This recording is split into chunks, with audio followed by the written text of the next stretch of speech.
భారతదేశానికి కూడా తెలంగాణ రాష్ట్రం తీసుకుంటున్నటువంటి నిర్ణయాలే ఈ భారతదేశానికి దశ దిశ నిర్దేశం చేసేంత స్థాయిలో సామాజిక పరమైనటువంటి నిర్ణయాలు ఈరోజు ఈ రాష్ట్రంలో జరుగుతూ ఉన్నాయి.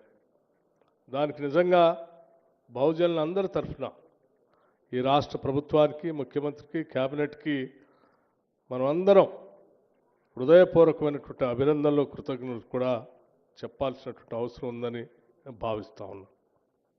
ఈరోజు దేశ చరిత్రలో ఎక్కడ జరగనటువంటి కాస్ట్ సర్వే ఇక్కడ జరిగి ఆ కాస్ట్ సర్వే ఆధారంగా లెక్కలతో సహా ఈ రాష్ట్రంలో 42% బీసీలకు రిజర్వేషన్ కల్పించాలనేటువంటి ఆలోచనతో శాసనసభలో చట్టాలను చేసి ఆ చట్టాలు ఈరోజు దేశంలోనే ఒక చర్చకు దారితీసి భవిష్యత్తులో భారతదేశంలో కూడా తప్పనిసరి పరిస్థితులు కల్పించినటువంటి గొప్ప నిర్ణయాలు ఈరోజు ఈ రాష్ట్రంలో జరిగాయి.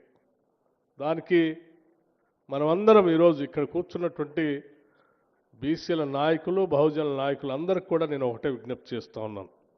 ఈరోజు కాంగ్రెస్ ప్రభుత్వం ఇంత గట్టిగా సామాజిక నిర్ణయం కోసం అనేక రకాలైనటువంటి అడ్డంకులు ఉన్నప్పటికి కూడా వాటన్నిటినీ పటాపంచలు చేసుకొని, కట్లు దించుకొని ఇంతటి గొప్ప విధానపరమైన నిర్ణయాలు చేసినప్పుడు ఈ విధానపరమైన నిర్ణయాలు ప్రతి గ్రామానికి, ప్రతి ఇంటికి, ప్రతి బహుజను దృష్టికి తీసుకొని వెళ్ళి ఈ ప్రభుత్వం మనది, మన కోసం నిలబడ్డది, మన కోసం ఈరోజు సమాజంలో అనేక సంస్కరణలు తీసుకొని వచ్చి ముందుకు పోతుంది అని చెప్పి అరచేతిలో పెట్టుకొని ప్రభుత్వాన్ని కాపాడుకుంటూ భవిష్యత్తులో తీసుకున్న నిర్ణయాల ఫలితాలన్నీ కూడా పొందటం కోసం అందరూ ప్రయత్నం చేయాలని చెప్పి ఈరోజు పాపన్న గౌడ్ గారి జయంతి సందర్భంగా మీ అందరికీ నేను విజ్ఞప్తి చేస్తూ ఉన్నాను. ఈరోజు విగ్రహావిష్కరణ ఇప్పుడే పెద్దలు మన మహేష్ కుమార్ గౌడ్ గారు కానీ, పొన్నం ప్రభాకర్ గారు కానీ మాట్లాడేటప్పుడు చాలా స్పష్టంగా చెప్పారు. విగ్రహాన్ని ఏర్పాటు చేయాలని అడిగినప్పుడు ఆ విగ్రహం ఏర్పాటు చేసే వ్యక్తి యొక్క ఆలోచనలు, వారి పోరాట స్ఫూర్తి, వారి మార్గం ఆ విగ్రహాన్ని చూసినప్పుడల్లా మనందరికీ ఇన్స్పిరేషన్గా ఉండాలి. అలా ఇన్స్పిరేషన్గా ఉండటం కోసమే విగ్రహాలను ఏర్పాటు చేసుకుంటాం. ఆ చేసుకునే విగ్రహాలు కూడా ఒక స్ట్రాటజిక్ పాయింట్లో అందరికీ కనపడేటట్టుగా ఆ విగ్రహం మనల్ని కూడా మార్గదర్శకం చేసి స్ఫూర్తి ఇచ్చేటట్టుగా ఒక స్ట్రాటజిక్ స్థలంలో ఏర్పాటు చేయటం అనేది కూడా చాలా ఆవశ్యకమైనది.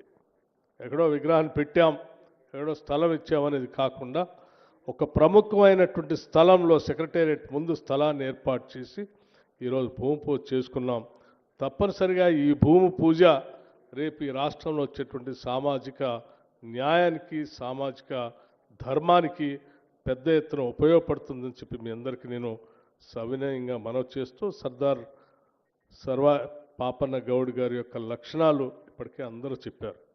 ఆ రోజుల్లో ఏమీ లేని రోజుల్లో కూడా అందరినీ ఏకం చేసుకొని కృషి, పట్టుదల, ఒక లక్ష్యం ఉంటే ఏదైనా సాధించవచ్చు అని చెప్పి వారు చేసి నిరూపించి చూపించినటువంటి ఆయన జీవితం మనందరికీ ఆదర్శప్రాయంగా ఉండాలని చెప్పి దానికి అనుగుణంగా మనం అందరం అడుగులు ముందుకు వేయాలని చెప్పి మీ అందరికీ నేను సవినయంగా విజ్ఞప్తి చేస్తూ, ఈ కార్యక్రమానికి ముందుండి జాగ్రత్తగా విగ్రహాన్ని కానీ స్థలాన్ని కానీ ఏర్పాటు చేయటం కోసం ముఖ్యమంత్రిగా వారు ప్రత్యేక చొరవ తీసుకున్నందుకు అందరి తరఫున రాష్ట్ర ముఖ్యమంత్రి రేవంత్ రెడ్డి గారికి కూడా మనం అందరం ధన్యవాదాలు చెప్పడమే కాకుండా ఈ సభావేదిక మీద ఉన్నటువంటి ప్రతి ఒక్కళ్ళు రాష్ట్ర కాంగ్రెస్ కమిటీ అధ్యక్షుడి దగ్గర నుంచి మొదలు పెడితే క్యాబినెట్లో ఉన్నటువంటి సహచర మంత్రివర్యులు, శాసనసభ్యులు, పార్టీ మూల సిద్ధాంతం కాంగ్రెస్ సిద్ధాంతమే సామాజిక న్యాయం.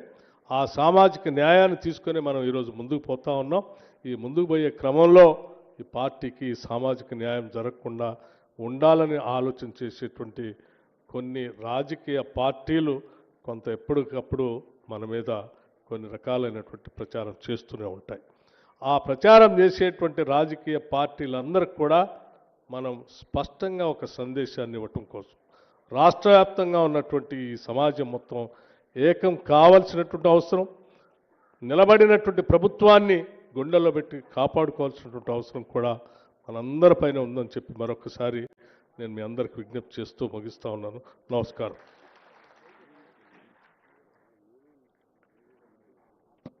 గౌరవ